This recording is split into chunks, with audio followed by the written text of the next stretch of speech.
كان يريد العاجلة عجلنا له فيها ما نشاء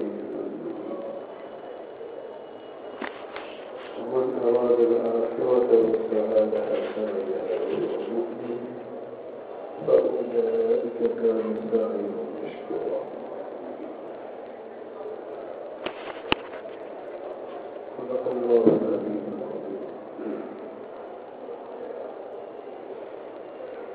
الله رب العالمين ورسول الله ونهاية الجنة وتوزيك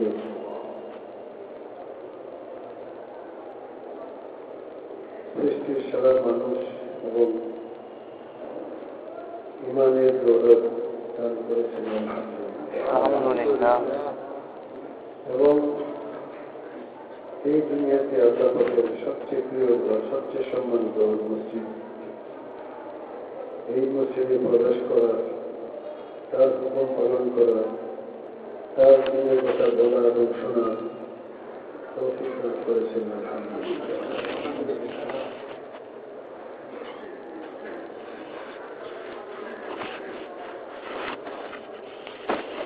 এবং একটা ভালো পরিবেশে যারা এখানে হাজির হয় তারা কেউ দুনিয়ার উদ্দেশ্যে হাজির হয় না, আল্লাহকে পাওয়ার জন্য, আল্লাহকে পাওয়ার রাস্তা পাওয়ার জানার জন্য এখানে হাজির হয়। তবে এরকম পরিবেশ এটাও আল্লাহ পাকের একটি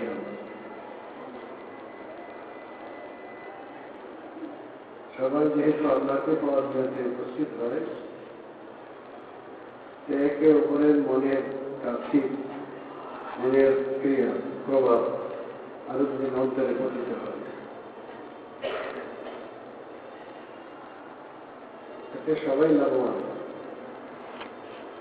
যারা উপস্থিত হয় সবাই লাভবান। আল্লাহ করি বলছেন গনিমত সমঝো ইস মিল বচনে। ঈদে মিল্লাজিল্লাহ বসতেছি আমরা দিনের উদ্দেশ্যে, এটাকেও একটা সোনালী সুযোগ মনে করি,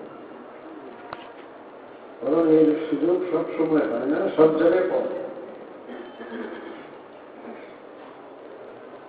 আর হাফিজ হুজুর রহমতুল্লাহ আলাইহি তিনিও এরকম প্রত্যেক বৃহস্পতিবারে বসতেন, বয়ান করতেন, লোকজন আসতো, তার বয়ান শুনত। তিনি কি বলতেন? তিনি বলতেন যে আপনাদের পায়ের ধোলা আমার চোখের শরীর।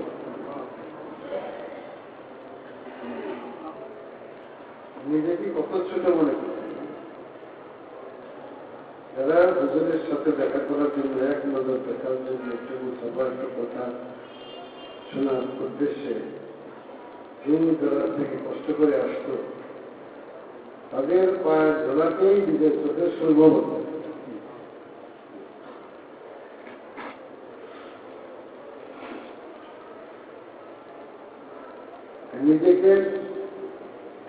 নিজেকেই বরং মনে করতেন যারা এখানে আসতেছে তাদের দ্বারা আমারই বেশি ফায়দা হবে, তাদের রুহানি তাওয়াজ্জুহ, তাদের রুহানি হালতের কারণে আমারও রুহের হালত ভালো হইতেছে, উপকার হইতেছে। তিনি নিজেকেই বেশি উপকৃত মনে করতেন এই মজলিস দ্বারা। এজন্য যারা আগন্তুক, যারা আসতেন বাহির থেকে, তাদের প্রতি হযরতের কি পরিমাণ সম্মান, শ্রদ্ধা ছিল, মূল্যবোধ ছিল যে তাদের পায়ের ধোলাকে নিজের চোখের সম্মান। এই জন্য আমি বলি যে এমন ভাষা ব্যবহার করতেন, আমাদের জন্য কোনো ভাষাই দেখা যায় না। আমরা কি বলি? আমাদের বলার কোনো ভাষা নেই।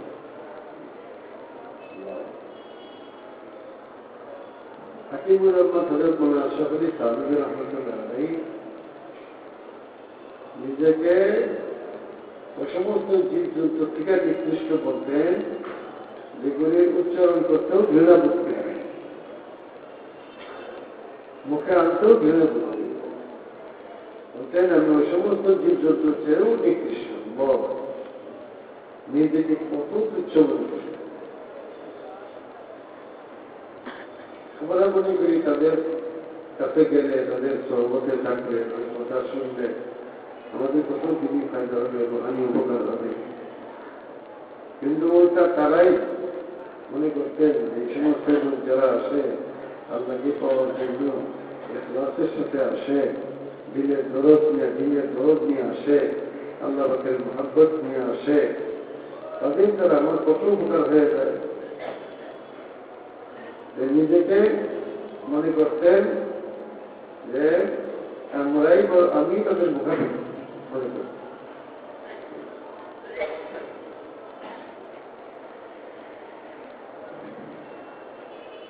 হাকিমুল উম্মতের শাফি তানভীর রাহমাতুল্লাহ আলাইহি অনেক সময় শাসন করতেন, বিভিন্ন কাজে শাসন করতেন, মজলিস থেকে বাইর করে মজলিস থেকে বাইর করে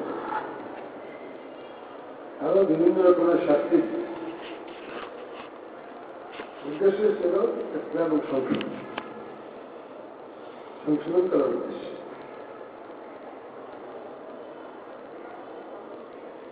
তার নওয়ায়েব ভুল খোঁজা এগুলি পড়লে দেখা যায় যে বিভিন্ন মজলিসে কেউ কেউ উল্টাপাল্টা করতে বেরিয়ে যাবে। আমি জহুর রহমতুল্লাহকেও দেখছেন একবার তার এক খলিফা কামাকে বাড়তে মেকআপ যাবো খলিফা সংশোধনের আপনার সংশোধনের থানা মোবাইলের খানকায় এমদাদি এখানে একটা মাদ্রাসা নিচের দিকে পড়া হয়েছে। একবার একটা মেনে তাকে বলছেন পানি দেওয়া, পানি পান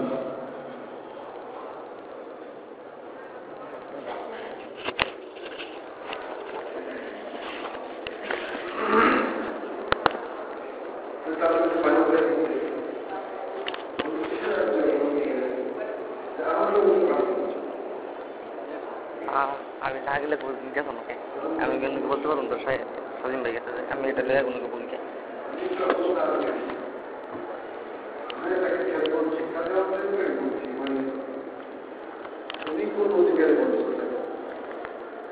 পানি আছে, এখানে গ্লাস আছে, এই যে বইটা খাইতে পারো, তাকে তো হুকুম করলেন তোমার কি অধিকার তাকে হুকুম করার বলছেন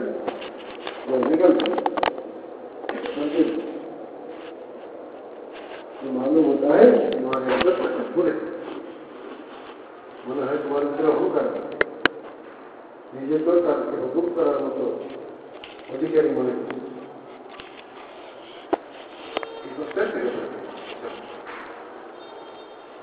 অনেকে বাইরে চাইল, একটা লজ্জাজনক বিষয়। এক খাদেমা ছিল খুব অনুগত খাদেমা, সেই জায়গায় আর্মি ছিল, খুব শক্তিশালী, আর তার খুব ভক্ত আছে।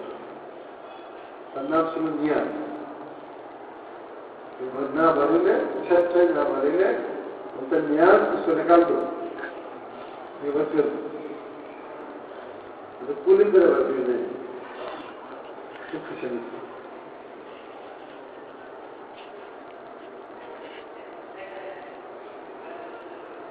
বর্তমান জমানায় এগুলি পাওয়া যায় না। কানি রব্বানি ওলামা মাশায়েখ মুরিদদেরকে এরকম শাস্তি আমরা থেকে দেখি না। হাফিজ জিহুদুর রহমতুল্লাহকে দেখছি, আর হাকিমুল উম্মত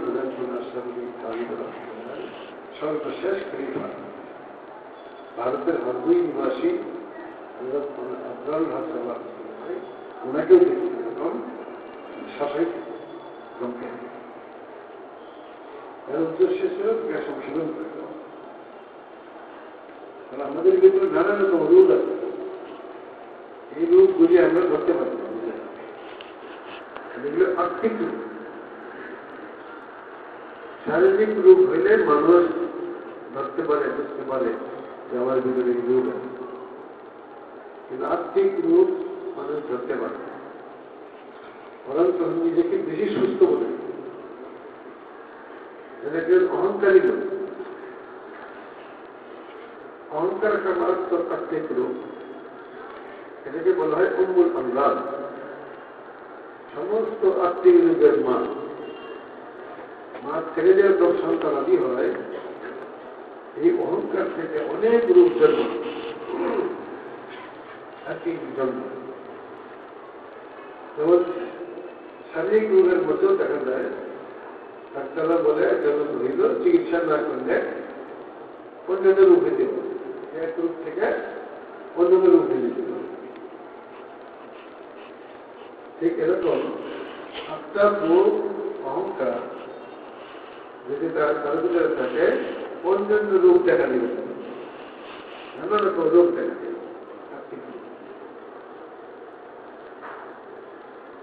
কিন্তু যার ভিতরে অহংকার রোগ আছে, অহংকার কাকে বলে? সম্পদের কারণে, বিদ্যা বুদ্ধির কারণে, পদমর্যাদার কারণে সে নিজেকে মনে করে নিজেকে উত্তম মনে অনেকের যুক্তিও দেয়, আল্লাহ যদি আমাকে পছন্দ না করতে, আমার এত সম্পদ দিচ্ছেন কেন? এত সম্পদের মালিক, ক্ষমতার মালিক, পদমর্যাদার মালিক, বিদ্যা বুদ্ধির মালিক, সুযোগ সুবিধার মালিক, আল্লাহ তো দিতে, আল্লাহ আমাদের পছন্দ করে দেখতে দিচ্ছে। এই হিসাবে যুক্তি মনে করে যে আমি আল্লাহর কাছে প্রিয়, আমি আল্লাহকে উত্তম। কিন্তু জন এটা কোন আল্লাহ পাকের প্রিয় বান্দা হওয়ার, আল্লাহ পাকের কাছে উত্তম হওয়ার কোন দলিল প্রমাণ।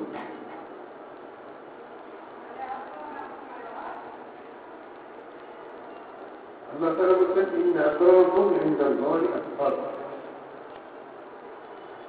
তোমাদের মধ্যে আল্লাহ পাকের কাছে সবচেয়ে বেশি সম্মানী, যে সবচেয়ে বেশি মুত্তাকি, তাকওয়া পরহেজগারি যার ভিতরে বেশি আছে, আল্লাহ পাকের কাছে সেই সম্মান। আরেক আয়াতে আল্লাহ পাক বলছেন, যে ব্যক্তি আল্লাহ নবীর অনুসরণ বেশি বেশি করে, সুন্নতের ইত্তেবা করে, যত বেশি অনুসরণ করতে থাকবে, সে আল্লাহ পাকের কাছে তত বেশি প্রিয়। আরেক আয়াতে আল্লাহ পাক বলছেন, আয়াহসাবুন আন্নামা নুমিদ্দু লাহুম মিন মালিন ওয়া বানীন নুসারি'ু লাহুম ফিল খায়রাত ওয়াল লা ইয়াশউরুন। তাদেরকে আমি ধন দিচ্ছি, তারা কি ধারণা করে যে আল্লাহ পাকের কাছে তারা বেশি প্রিয়, আল্লাহ পাকের কাছে বেশি সম্মানী, এরকম ধারণা করে? না, এদের বুঝি সঠিক বুঝ নেই। সঠিক বুঝ না থাকার কারণে মনে করে যে আমি আল্লাহর কাছে বেশি প্রিয়, আল্লাহ পাকের কাছে নিকট। আর ওই কথা ফকির বলা আছে নিকৃষ্ট, আল্লাহ পাক ধন দেয় না, জন দেয় না।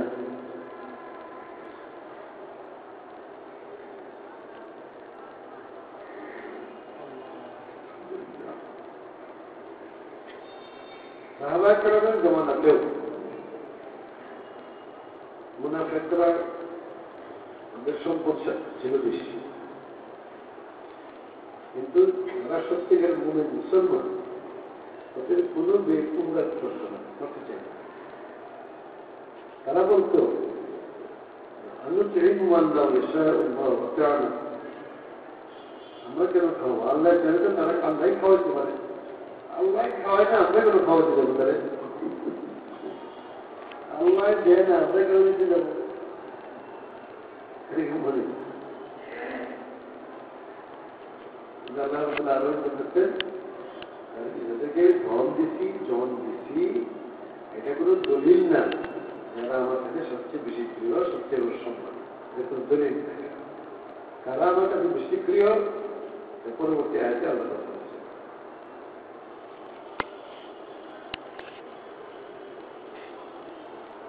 পাকিস্তানের জমানায় একটা পার্টি আছে, খাকসার পার্টি।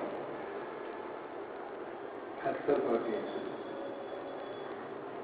তারা মনে করছে আমরা মুসলমান, কিন্তু তাদের দাবি ছিল যে এই জমানায় সমস্ত পৃথিবীতে ইউরোপিয়ানরা অর্থাৎ খ্রিস্টানরা আল্লাহ তাদের সবচেয়ে বেশি প্রিয় করে। কেন? আল্লাহ তাদেরকে সম্পদ দিতেন অনেক, আল্লাহ তাদের মহব্বত না করলে সম্পদ দিতেন। এই সম্পদশালী হওয়াটাই তাদের কাছে দলিল ছিল যে তারা সবচেয়ে বেশি প্রিয় মজবুত নাই।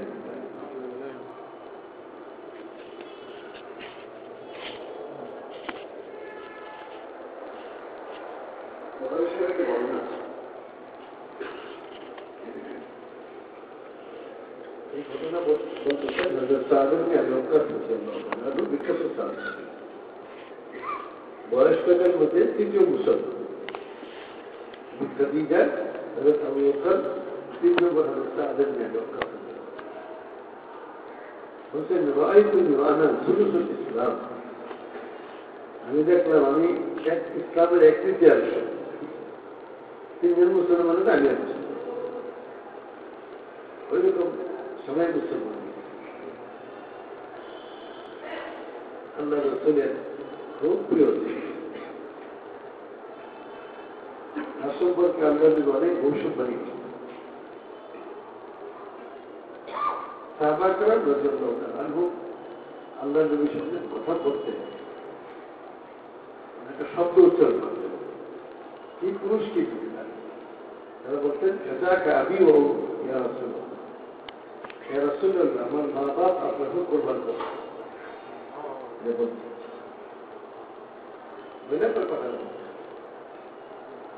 এটা ছিল মহব্বতের নিদর্শন যে আমার মা বাবা আপনার চেয়ে উত্তম, আমার মা বাবা আপনার চেয়ে বেশি প্রিয় না, আমার পিতা মাতা চেয়েও আপনার অনেক প্রিয়, আমার পিতা মাতা আপনার কুরবান আমি। কিন্তু আল্লাহ রাসূল সাল্লাল্লাহু আলাইহি জীবনে কারো এই কথা বলছেন, অন্য কাউকে দিতে বলছেন, এরকম ঘটনা পাওয়া যায়। একজন সাহাবী সম্পর্কে পাওয়া যায়, তিনি হলেন এই সাহাবের যে রক্ষা ছিল।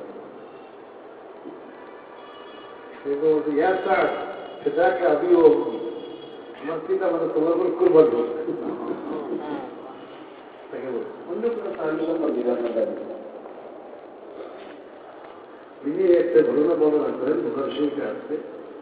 একবার রাসূলুল্লাহ সাল্লাল্লাহু আলাইহি ওয়াসাল্লাম সাহাবায়ে কেরামকে দিতেছেন, অনেক মাল আছে দিতেছেন, যারা আসছে কিন্তু একজন লোককে তাকে এড়া যেতে দিতেছেন। আমাদের সাহায্য উপস্থিত ছিলেন,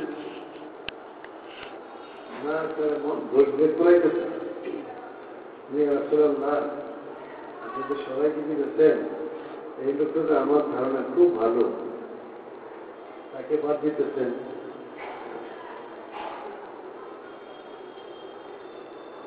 আল্লাহ নবী নিজের কাজ করে দিতেছেন, তিনিও একবার দুইবার 3বার বলে, 3বার বলার পর আল্লাহ নবী সাল্লাল্লাহু আলাইহি ওয়াসাল্লাম তাকে সাবধান, 2টা বিষয়ে সাবধান। একটা বিষয় ছিল এই, তুমি মনে করতেছ যারা আমার বেশি প্রিয় তাদেরকে দিতেছি, যারা আমার প্রিয় না তাদেরকে দিতেছি না, এরকম মনে করতেছ, এই মনে করানো ঠিক না। দেওয়া না দেওয়া এগুলো মহব্বতের ভিত্তিতে।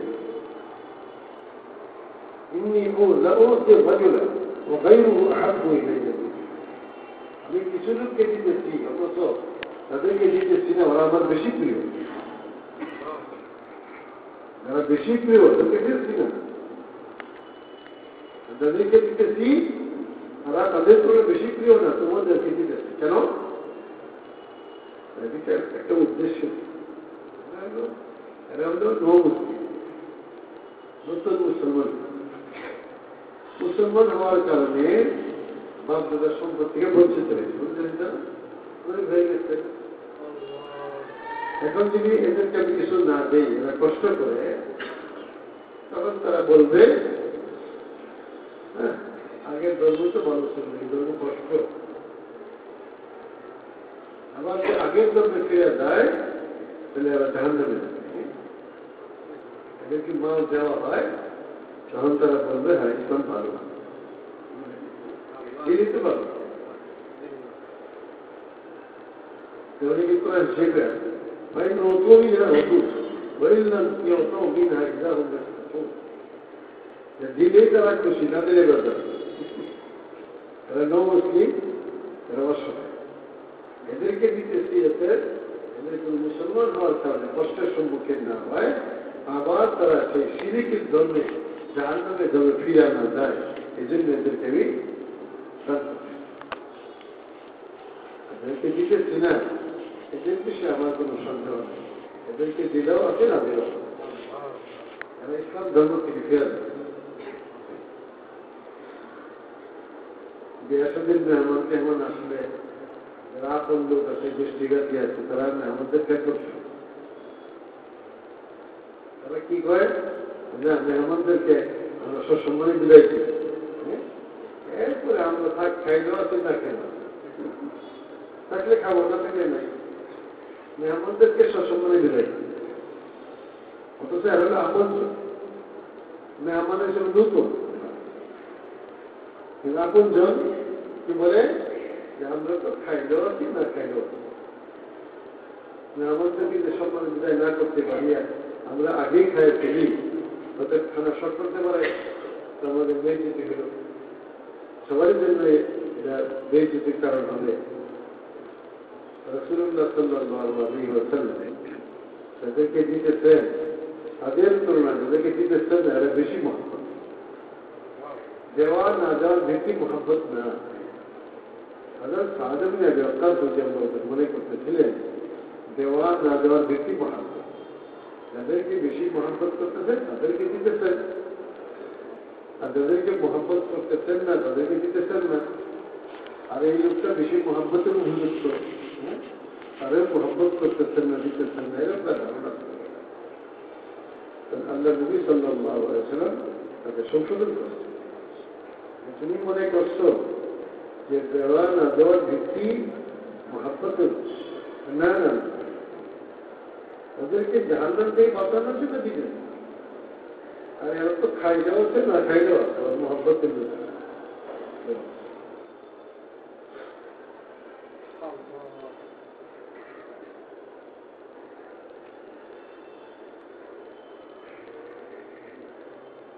ওই খাদ্যার পার্টি ছিল, তাদের যারা বস্তু প্রচার করতো এই পৃথিবীতে সবচেয়ে মাহবুব, সবচেয়ে প্রিয় বান্দা আল্লাহ তাকে ইউরোপিয়ান খ্রিস্টান। তাদের ধন অনেক বেশি, আল্লাহ তাকে ধন দিয়েছেন, তারা এটা মনে করত। নামাজ কেবল তো ফেরি জ্ঞান, নামাজ এটা একটা ব্যায়াম। যদি কেউ এর চেয়ে উন্নত মানে ব্যায়াম করতে পারে, নামাজের দরকার নেই। এখনো কিছু লোক এরকম আছে যারা নামাজকে ব্যায়াম মনে করে। এই ইউনিভার্সিটির এক জায়গায় গেলাম, 2 বছর আগে এক লোক বয়ান করতেছে যে নামাজ একটা ব্যায়াম,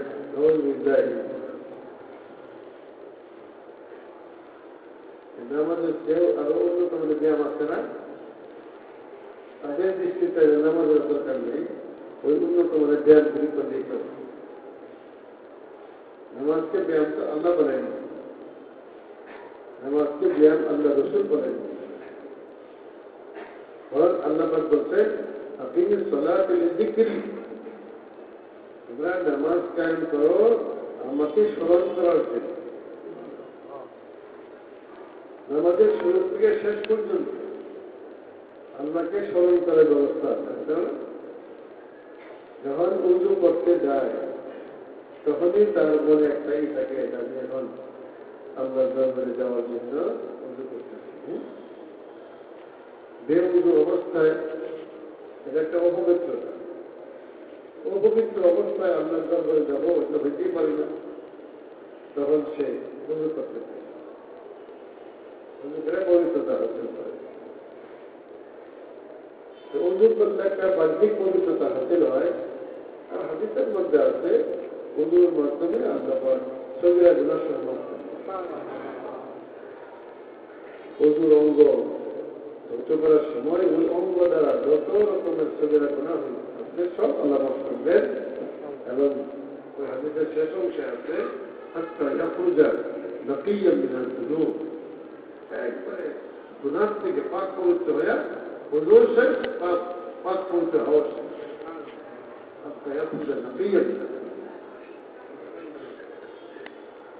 কিন্তু এরপরেও কিছু গুণা আছে এগুলি ওজোর দ্বারা মাফ হয় না। কারণ কবিরা গুণা বান্দার হত্যা আল্লাহ ওজোর দিয়ে মাফ করবেন, বান্দার হক পরিশোধ করে। নামাজের কাজা রোজার কাজা এগুলি ওজোর দ্বারা মাফ হয় না, আল্লাহ করতে বান্দার হক পরিশোধ করতে। এরকম কিছু কিছু জিনিস আছে কবিরা গুণা আছে, ওজুর দ্বারা কবিরা গুণা মাফ হয় না, এই জন্য তওবা করতে হবে। আল্লাহ তাকে তওবা তারাও গুণা মাফ করতে পারে, সেই ক্ষমতা আল্লাহ শিরিক ছাড়া যে কোনো গুণা আল্লাহ মাফ করতে তাকে ইচ্ছা হবে। কিন্তু শরীয়তের যেটা নিয়ম থাকে সেটা হলো কবিরা গুণা তওবা ছাড়া আল্লাহ মাফ করে। যেন নিয়ম কায়দায় কোনো কায়দার পাবন্দি করায় আল্লাহ কিন্তু কোনো বাধ্যতামূলক, আল্লাহ কায়দার তালে থাকে না। কিন্তু কোরআন হাদিসের মধ্যে কবিরা গুনার সাথে তওবা করা তওবা করে। এই জন্য কোরআন হাদিসের দলিল দ্বারা ইমাম কেরাম এটা প্রমাণ করতেন কবিরা গুনা তওবা করা পাবে। এখন বান্দা যখন ওযু করতে থাকে তখন তার কবিরা গুনাহগুলি আল্লাহ মাফ করে দেন। এত কবিরা গুনাহগুলি আছে, তওবা করতে হয়। আর এই গুনাহ এটা দুর্গন্ধযুক্ত জিনিস, এটা একটা নাপাক গুনাহ, একটা নাপাক, এটা একটা দুর্গন্ধ। আমরা পেট না পাইলেও ফেরেশতারা পেট, আল্লাহ পাক পেট। রাসূলুল্লাহ সাল্লাল্লাহু আলাইহি ওয়াসাল্লাম ইরশাদ করেন, ইযা কাতাবা আল-আবদু তাবাআদা আনহু আল-মালাকু দিনান মিন নাজলি মা জাআ। কেউ যদি একটা মিথ্যা কথা বলে তাহলে ফেরেশতা এই দুর্গন্ধের কারণে এই এক মাইল, এই পাশের ফেরেশতা 1 মাইল দূরে রাখে, এই পাশের ফেরেশতা 1 মাইল দূরে, ওই পাশের ফেরেশতা 1 মাইল দূরে, এরকম 1 মাইল দূরে ছিল। কারণ একটা মিথ্যা কথার গন্ধ 1 মাইল পর্যন্ত চলে। আমরা কি তার পাই? আমরা তার পাই, কিন্তু ফেরেশতারা টের পায়। আমরা টের পাই না কেন? এটার উদাহরণ কি দিব? এক সুইপার তো পায়খানা নিয়ে খেলাবে না, কি বলে? শহরে এক প্রফেসর জিজ্ঞাসা করছে, তোমরা যে পায়খানার কাজ করো, তোমাদের কি নাকে গন্ধ লাগে না? বলতেছে তার পায়খানার মধ্যে গন্ধ পাইলেন তুই স্যার।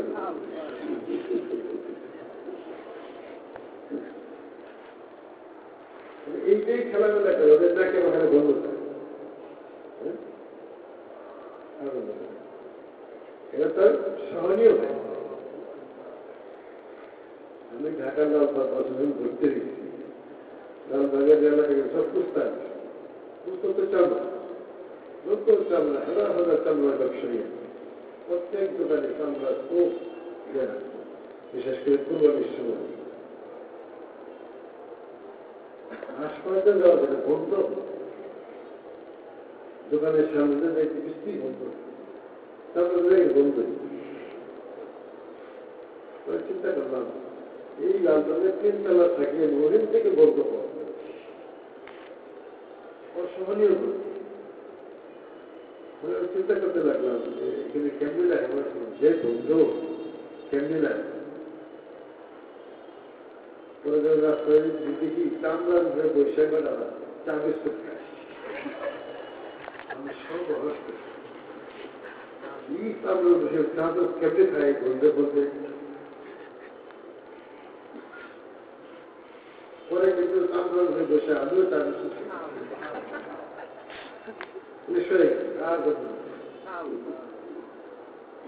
আমরা গুনার পরিবেশে থাকি, এই জন্য গুনার ধর্ম হবে কেন? ফেরেশতারা তো এই গুনার পরিবেশে থাকে না, তারা তো নিষ্পাপ, তারা কি বলতে চায় মানুষ এটা কি ইচ্ছা করে, মহিলার বিয়া হইতে জানলেও না, যে বাড়ি জেলেরা মাছ ধরে ওদের ঘরের মধ্যে মাছের গন্ধ, উঠানে জাল লটকায় মাছের গন্ধ, ওদের শরীরের মধ্যে মাছের গন্ধ, বলে না পাক ধরে মাছের গন্ধ, ঢাকার ধরে মাছের গন্ধ, নতুন বিয়া হয়েছে কি গন্ধ দিচ্ছে। কিছুদিন পর শাশুড়ির সাথে ঝগড়া, ঝগড়া একটা যে বধূ বউ বলতেছে আমি আসার কারণেই তো, আগে তো কত গন্ধ ছিল মাছের গন্ধ, এখন কি কোন গন্ধ আছে? সব বন্ধ করে গেছে। আসলে কিন্তু গন্ধ তো হয় সয়া গেছে, গোনার গন্ধ আছে, কি গন্ধ? কিন্তু আমাদের সয়া গেছে। শয়তান যখন অহংকার করছিল, হযরত আদম আলাইহিসসালামকে চিন্তা করে আল্লাহ বলছেন আমি হুকুম করলাম, চিন্তা করলি না? আমরা খাইরুম মিনহু, তার চেয়ে উত্তম, অহংকার। এর বন্ধু এরকম ছড়ায় বসছে বেহেশতের মধ্যে, আল্লাহ বলছে জলদি বানিয়ে দাও, এই বন্ধুগুলো জিনিস বেহেশতে রাখতে পারে না, কোনো না দেয় তাতে কাজ করা কি এত দুর্গন্ধ জিনিস বেহেশতে থাকা অনুমতি শিখে পাই আমরা বেহেশতে দেখবার কি অহংকারের গন্ধ, বিশ্রী গন্ধ ছড়ায় পড়ছে, মাইলকে মাইল বিশ্রী গন্ধ ছড়ায় পড়ছে।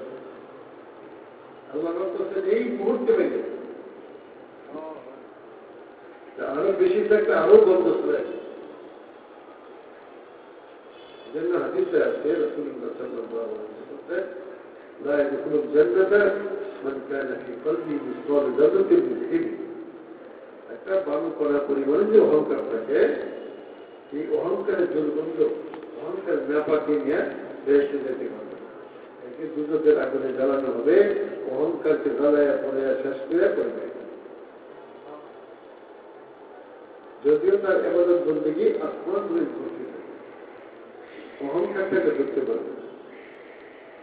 এই জন্য গুনাহগার মুমিন যারা আছে তাদেরকে বেহেশতে ঢুকতে দেওয়া হবে। কি বলে?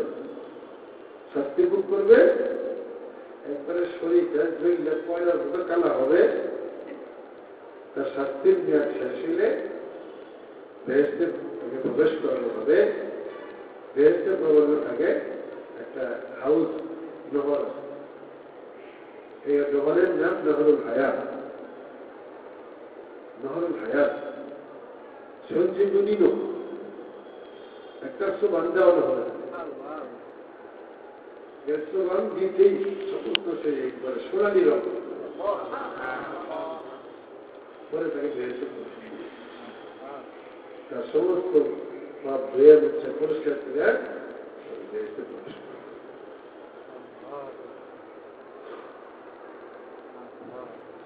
ধন এবং জন এটা পাওয়া শুধু আল্লাহ পাকের ভালোবাসার নিদর্শন, আল্লাহ পাকের কাছে সম্মানী হওয়ার নিদর্শন। আল্লাহ তাআলা তার পরবর্তী আয়াতে বলতেছেন ইন্নাল্লাযীনা হুম মিন খাশিয়াতি রাব্বিহিম মুশফিকুন, যারা আল্লাহ পাকের ভয়ে সবসময় সন্তুষ্ট থাকে। আল্লাহ পাকের দরবারে সব দেখতেছেন, হ্যাঁ কত ভুল করতেছে আল্লাহ সবই দেখতেছে, সবই জানতেছেন, না দেখতেছেন না? আমাদের খেয়াল থাকে না, কিন্তু আল্লাহ সবই দেখতেছে। আমাদের খেয়াল না থাকলে ভাইয়া কিন্তু খেয়াল রাখছে, সবাই খেয়াল করে, কে কি করে না করে সব।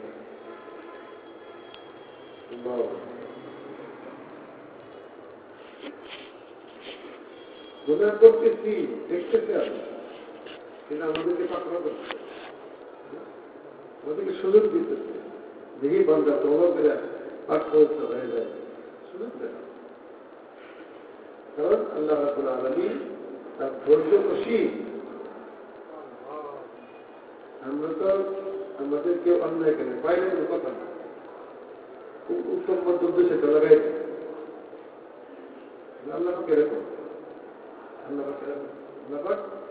খুব হালিম সীমাহীন ধৈর্য আল্লাহ তার ধৈর্য করে সীমা এত পাপ করতে দুনিয়া জোড়া কত মানুষে কত পাপ করতেছে করেই যাইতে কিন্তু একদিন আসবে সবাইকে আল্লাহ পাকের কাছে দেওয়া কেউ রেহাই পাবে সবাইকে দেওয়া إن الذين هم من خشية ربهم مشفقون والذين هم بآيات ربهم يؤمنون هذا আল্লাহ পাকের আয়াত সমূহের প্রতি অকাট্য বিশ্বাস করে যে আল্লাহ কালাম অকাট্য সত্য আল্লাহ যেটা বলছেন এর অকাট্য সত্য ঠিক এরকম ভাবে রাসূলুল্লাহ সাল্লাল্লাহু আলাইহি ওয়াসাল্লামের কথা আল্লাহরই কথা ওইটাও এরকম অকাট্য সত্য والذين هم بربهم لا يشركون এরা আল্লাহ পাকের সাথে কাউকে শরীক করে তার সত্তার মধ্যেও শরীক করে না তার গুণাবলীর মধ্যেও শরীক করে না তার ইবাদতের মধ্যেও কাউকে শরীক করে না ইবাদত একমাত্র আল্লাহ অবশ্য হওয়া মাহবুদ হওয়া যোগ্য একমাত্র কোন মানুষ কোন পশুপাখি কোন জীবজন্তু কোন গাছপালা কোন খাজা বাবা কোন পীর জিন্দা মোটা কেউই সেটার উপযুক্ত নয় সেটার উপযুক্ত একমাত্র الذين هم بربهم لا يشركون আল্লাহর সাথে কোনোভাবেই শরীক করে না তার সত্তার মধ্যেও না তার গুণাবলীর মধ্যেও না আল্লাহকে যত গুণাবলী আছে যে আল্লাহর যে লেখা কেউ যদি বলে গেল আমার খাজার মধ্যে একটা গুণা কি আল্লাহ যেন সবই জানে আমার খাজা বাবা সবই জানে সব মুশরিক এবং চিরস্থায়ী কারণ একজনকে জিজ্ঞাসা করলাম ভাই কেমন আছে বাবা ভালোই আছে ভালো রাখার ক্ষমতাটা আল্লাহ خيره وشره من الله ভালো মন্দ সব আল্লাহ খাজা পাওয়ার কোনো ক্ষমতা নেই ভালো রাখার খাজা পাওয়ার ক্ষমতা নেই মন্দ রাখার القدر خيره وشره من الله خير অথবা সার অথবা বন্ধ ভালো মন্দের সবই আল্লাহ পাকে কোনো বক্রম কারো ভালো মন্দ করতে পারে রাসূলুল্লাহ সাল্লাল্লাহু আলাইহি ওয়াসাল্লাম ইরশাদ করেন সারা দুনিয়ার দিন ইনসান মিল্লাতকে তারা ক্ষতি করতে চায় আল্লাহ না চায় ক্ষতি করতে চায় সারা দুনিয়ার দিন ইনসান মিল্লাতকে তারা উপকার করতে চায় আল্লাহ না চায় কেউ তার উপকার করতে চায় কারণ লাভ লোকসানের মালিক একমাত্র والذين يؤتون ما آتوا وقلوبهم وجلة أنهم إلى ربهم راجعون আল্লাহ পাকের হুকুম তার সমর্থন সবই ঠিক মতো পালন করে এরপরে ভয়ে সন্তুষ্ট থাকে যে কোনো ইবাদত আল্লাহর দরবারে উপযুক্ত নাই কিভাবে আল্লাহর সামনে হাজির হব কিভাবে আল্লাহ রাসূলের সামনে মুখ দেখাবো এই জন্য 24 ঘন্টা ভিতর সন্তুষ্ট যা কিছু করতেছি একটা তো আল্লাহর দরবারে উপযুক্ত না আমাদের নামাজ উপযুক্ত আমাদের রোজা আমাদের ইবাদত করতে কি আল্লাহর দরবারে উপযুক্ত এটা না না উপযুক্ত একটা আল্লাহ নবীও তো উপযুক্ত মনে করেন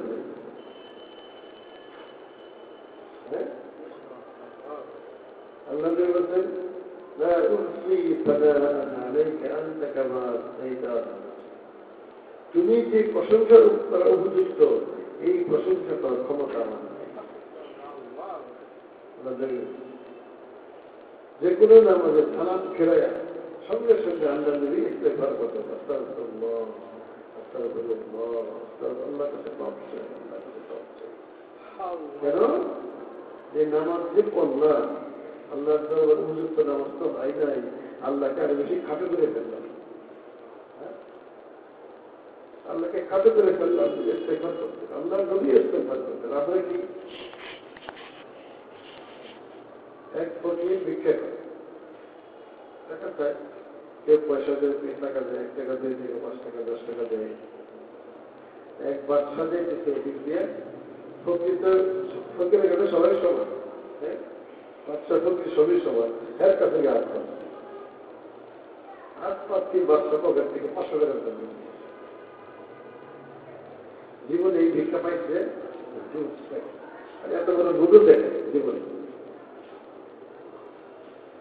এখন ফকিরদার নোট দেখে, বড় বড় নোট দেখে, ঠিক আছে, আগেকার জমানায় বলে 500 টাকা পায়া চিন্তা করছি এত বড় দূর থেকে অপরাধ দিচ্ছেন আজ পর্যন্ত, আজকে এমন একটা দোয়া করবো জীবনেও কিনবে এই দোয়াটা করছি। একবার ভালো জায়গা বললো ভাইয়া বিরাট দোয়া করছে বাচ্চা, কি দোয়া করছে, বলছে যে আল্লাহ তোমারে দারুগা বানায়। দোয়াটা করে বলে খুব গর্বিত, খুব খুশি, আজকে একটা বিরাট কাজ করে দিলাম, এত বড় দুটো কেউ দিচ্ছে না, এত বড় দোয়াও কিনে নিয়ে করছে, এই বেলার থেকে সবচেয়ে বড় দোয়াটা করে সে তো মনে করতেছে বিরাট একটা কিছু করলাম, ঠিক না, বাসাতে খাটো করে দিল, খাটো করে দিল। আমাদের এমন তুমি এরকম নামাজ পড়ে বলে করি একবার একটা কিছু করে দিল, আল্লাহ নবী তো এখানে বলা সহজ পাই, আমরা কেমনে সহজ পাই, কোন এবাদতই আল্লাহ পাকের দরবারে হুজুর করে না। হযরত আবু বকর সিদ্দিক রাদিয়াল্লাহু তাআলা আনহুর ফজিলত আফজালুল খালায়েক বা'দাল আম্বিয়া, নবীদের পরে সবচেয়ে বড় মর্যাদার ব্যক্তি আবু বকর সিদ্দিক রাদিয়াল্লাহু তাআলা। সমস্ত পৃথিবীতে নবীদের পরে সবচেয়ে বেশি সম্মানী ব্যক্তি আবু বকর সিদ্দিক রাদিয়াল্লাহু তাআলা, সর্বোচ্চ। তিনি যে দোয়া করতেন আল্লাহ কাছে কাঁদতেন, কি বলতেন, বলতেন ইয়া আল্লাহ তোমার দরবারে নেওয়ার তো কোনো এমন বন্দী আমার কাছে নাই, দয়া করে আমাকে পার করাই দিই, দয়া রহমত দিয়ে পার করাই, আর ধার ধার রেখা তোমার দরবারে নেওয়ার কোনো আমল আমার খুদ বিলুৎফিক ইয়া ইলাহি মান লাহু যারুল সাবিল। সম্বলহীন, এই সম্বলহীনকে তুমি মেহরবানি করে পার করে। কে? আবু বকর সিদ্দিক রাদিয়াল্লাহু তাআলা, তিনি জীবন দশায় সর্বপ্রথম বেহেশতের সুসংবাদ দেন। সুসংবাদ দেন, বুখারী শরীফে ঘটনা, আল্লাহ রাসূল সাল্লাল্লাহু আলাইহি ওয়াসাল্লাম বয়ান করতেছেন যে বেহেশতের 7টা গেট, সব গেট দিয়ে সবাই নাকি পারবে, বিভিন্ন আমল বলার জন্য বিভিন্ন গেট আছে। রোজাদারদের জন্য একটা গেট আছে বাবুর ভাইয়ান, বাবুর ভাইয়ান গেট আছে, এই গেটটা প্রবেশ, অন্য গেটে প্রবেশ করতে হবে না, তারা প্রবেশপত্র দিবে। যারা তাদের জীবনে নামাজের প্রভাব খুব বেশি, তারা ঢুকবে বাবুর সালাত, সালাত গেট থেকে। বিভিন্ন আমলের কারণে বিভিন্ন গেটে ঢুকবে। এ বলতেছেন হযরত আবু বকর সিদ্দিক রাদিয়াল্লাহু তাআলা বলতেছেন, ইয়া রাসূলুল্লাহ যে কোনো গেট দিয়ে ঢুকুক বেহেশতে যাবে যথেষ্ট, যে কোনো গেটে ঢুকলে তো যথেষ্ট। আচ্ছা এরকম কোনো লোক কি হবে যে যে কোনো গেট দিয়ে ঢুকতে পারবে, প্রত্যেক গেট ওরা তাকে ডাকবে, আই গুরু হালুম্মা ইলাইনা, ওমর আমার দিকে আসো, তুমি আমার দিকে ঢুকলে আমি গর্বিত হবো, সম্মান পাবো।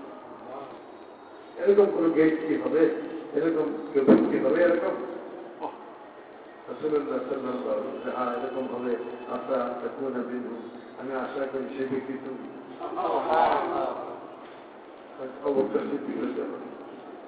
না আসলে তুমি ওই ব্যক্তি, তুমি যখন বেহেশতে ঢুকতে যাবে প্রত্যেক গেটকে ডাকবে, যে আবু বকর হালুম্মা ইলাইনা, আবু বকর তুমি আমার ভিতরে ঢুকো, আমি সম্মান হবে, আমার ইজ্জত পাবে। আর এই লোক আল্লাহ কাছে বলতেছে যেমন কিচ্ছু না, এই সম্বলহীন যে আল্লাহ, তুমি দয়া করে পার করে।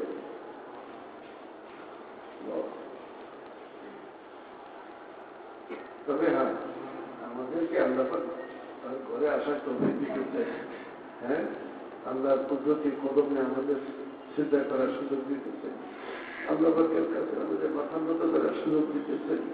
হ্যাঁ, এটা আল্লাহ পাকের বহুত বড় নিয়ামত মনে করি। তাই বলে আমাদের হেফাজত করতে কি কোনোটাই আল্লাহ উপযুক্ত। এটাই বলতে হবে, আল্লাহ তোমার দরবারে উপযুক্ত কোনো আমল আমার কাছে নাই, দয়া করে পার করে। আমাদের বড় হুজুর রাহমাতুল্লাহ আলাইহি এই বড় মসজিদের কানি নামের দরকার কয়েকবার ইন্টারভিউ হয়েছে ইমাম ভাই। কমিটির লোকজন হুজুরকে বলছে যে হুজুর ইমাম আপনাকে ঠিক করতে হবে। যাই হোক হুজুরকে চিঠি লিখতে হবে, লিখছেন যে আমার তো বিদায়ের সময় তুমি বড় মসজিদে আসো। তখন হুজুরের বেতন ছিল বড় মসজিদের 4,000 টাকা, আর আমি পাইলাম মসজিদ মাদ্রাসায় 7,000 টাকা। হুজুর হচ্ছে 3,000 বেশি আছে। ওই সময় 3,000 টাকা তো অনেক দাম। আমি চিন্তা করলাম বড় মসজিদে গেলে হুজুরের বেতন চায়, আমার 3.5 বেশি দিবে, আমার অর্ধেক বেতন হবে, ঠিক না?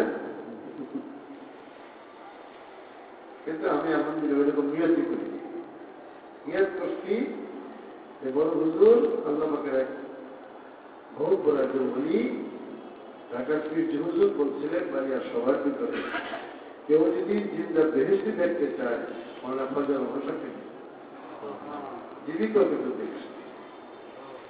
এমন একদিন আমার উস্তাদ তিনি হুকুম করছেন, কারণ আমি চিন্তা করলাম আমার কাছে তো কোনো আমল নাই আপনার কাছে নেওয়ার মতো। এখন বড় হুজুর হুকুম করছেন, এই হুকুমে যে পালন করতে পারি, আল্লাহ যদি এই উসিলা যে আমার প্রিয় বন্ধা হুকুমটি মানুষ রেনফার করাই দেবে, ভোগ করে দিল। আল্লাহ পছন্দ করে বলতে এই চিন্তা করে এখানে শুধু উসিলা হুজুরের হুকুম পালন করতেছে, আল্লাহ নবীর হুকুম পালন করতেছি। এই উসিলায় আল্লাহ বলবেন যা তুই আমার দোস্তের হুকুম পালন করতে তাদের মাফ করে দিলাম। শুধু এই আশায় কিন্তু বড় মুশকিল আসে।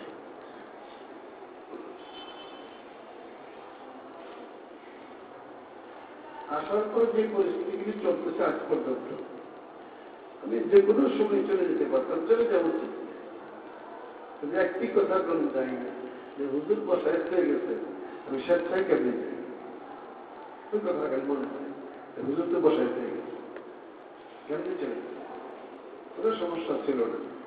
আমি ঢাকার দরজা আমার সবসময় খোলা, বিভিন্ন মাস থেকে ডাকে, ভালো বড় বেতন দিয়ে যাওয়ার জন্য আমাকে ডাকে। আমি ডাকলে কেউ দেয়, যখন আমার বেতন ছিল এখানে 4,000, ঢাকার এক মানুষের থেকে 20,000 টাকা বেতন দিচ্ছিল আমাকে, আর আসেন টাকা 20,000 করে 50,000 কোনো লাভ নেই। বড় হুজুরের হুকুমে এখানে আসছি, এখান থেকে আমি সর্বাত্মক ইচ্ছা স্বেচ্ছায় যাব। যদি কমিটি বলে যে তোমাকে বিদায় করে দিলাম, ঠিক আছে, হুজুরের হুকুম পালন করতে আসছিলাম, এখন তার আমাকে বিদায় করে দিচ্ছে, ঠিক আছে। মুসলিমরা যদি বলে আপনার হেলমট করতে রাজি না, আপনি জানিয়ে তাহলে আমি চলে যাবো, ঠিক আছে, স্বেচ্ছায় যাবো। আমি একটা উদাহরণ দিই, পাথর এগুলো হাত আছে, পাথরের যে বিল নামারে হয়ে যাবে, বিল নামার মধ্যে পাথর সত্য, পাথর উঠে আসে। আমার কাছে দোয়া চাই, যেই নিয়তে এনে আসছি আল্লাহ যেন এই উসিলায় আমাকে মাফ করে দেন, পাপ করে দেন। আল্লাহ এই একটা নিয়তে আসছে, ওই চিন্তা করে এখানে আসে, ওটারও চিন্তা আসে। কারণ আল্লাহ জগৎ করা করতেছে, ঘন করা করতে, ঘন করা করতেছে। কোন সব গোল্ডার করে আমার দিলে এরকম হয় নাই যে হুজুর বলছেন তো বেতন কম হবে, টাকার সুযোগ সুবিধা বেশি, নানান বাহানায় বলতে পারতাম যে হুজুর আমি দুনিয়াবার থাকি কিন্তু আসতে পারতেছি না, বলতে এই বাহানাও করি। কারণ হুজুরের হুকুম একটা পালন করার জন্য আলহামদুলিল্লাহ এটা আল্লাহর নিয়ামত। আল্লাহ পাকের হুকুম এখনো এই 26 বছর শেষ হয়ে 27 বছর চলতেছে। এরপর হুজুরের হুকুম পালন করার তৌফিক আল্লাহ দিতেছেন। এটা আল্লাহ রাব্বুল নিয়ামত। আমি চাইতেছি যদি হায়াত আছে ওদের হুকুম পালন করে যাইতে পারি, আমার জন্য এটা সৌভাগ্যের বিষয়। আর যদি কেউ আমাকে বিদায় করে দেয় তবু আমার হুকুম পালন করা হয়ে গেছে, আমাদের সাথে ছয় গেলাম। আল্লাহ রাব্বুল আলামিন আমাদের সবাইকে এই বিষয়গুলো আমল করার